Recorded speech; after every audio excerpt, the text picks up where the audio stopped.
Alexander and the Terrible, Horrible, No Good, Very Bad Day by Judith Viorst. Pictures by Ray Cruz.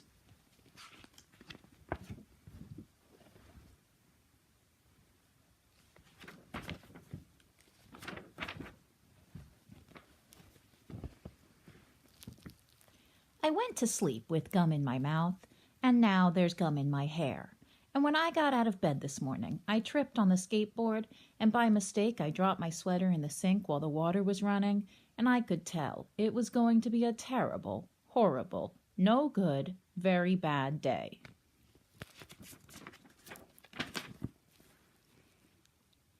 At breakfast, Anthony found a Corvette Stingray car kit in his breakfast cereal box, and Nick found a junior undercover agent code ring in his breakfast cereal box.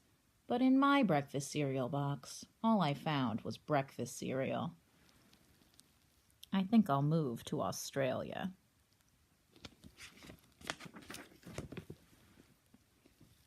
In the carpool, Mrs. Gibson let Becky have a seat by the window.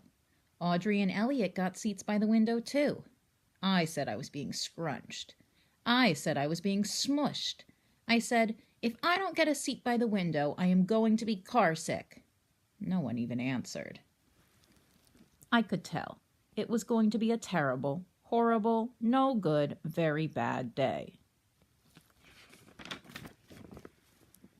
At school, Mrs. Dickens liked Paul's picture of the sailboat better than my picture of the invisible castle.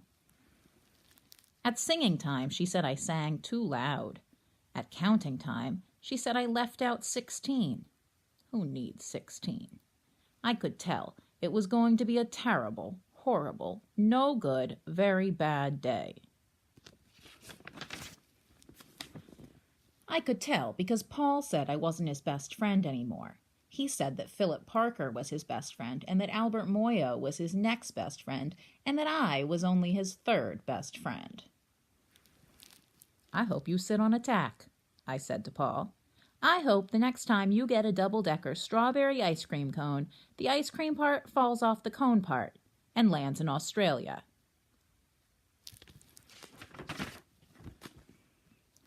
There were 2 cupcakes in Philip Parker's lunch bag, and Albert got a Hershey bar with almonds, and Paul's mother gave him a piece of jelly roll that had little coconut sprinkles on the top. Guess whose mother forgot to put in dessert?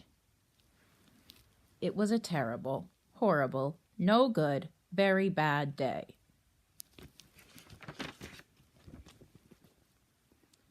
That's what it was, because after school, my mom took us all to the dentist, and Dr. Fields found a cavity just in me.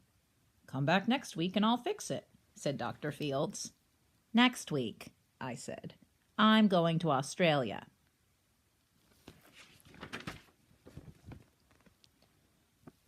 On the way downstairs, the elevator door closed on my foot, and while we were waiting for my mom to go get the car, Anthony made me fall where it was muddy. And then, when I started crying because of the mud, Nick said I was a crybaby. And while I was punching Nick for saying crybaby, my mom came back with the car and scolded me for being muddy and fighting. I am having a terrible, horrible, no good, very bad day, I told everybody. No one even answered. So then we went to the shoe store to buy some sneakers. Anthony chose white ones with blue stripes. Nick chose red ones with white stripes. I chose blue ones with red stripes, but then the shoe man said, we're all sold out. They made me buy plain old white ones, but they can't make me wear them. When we picked up my dad at his office, he said I couldn't play with his copying machine, but I forgot. He also said to watch out for the books on his desk, and I was careful as could be, except for my elbow. He also said don't fool around with his phone, but I think I called Australia. My dad said, please don't pick him up anymore. It was a terrible, horrible, no good, very bad day.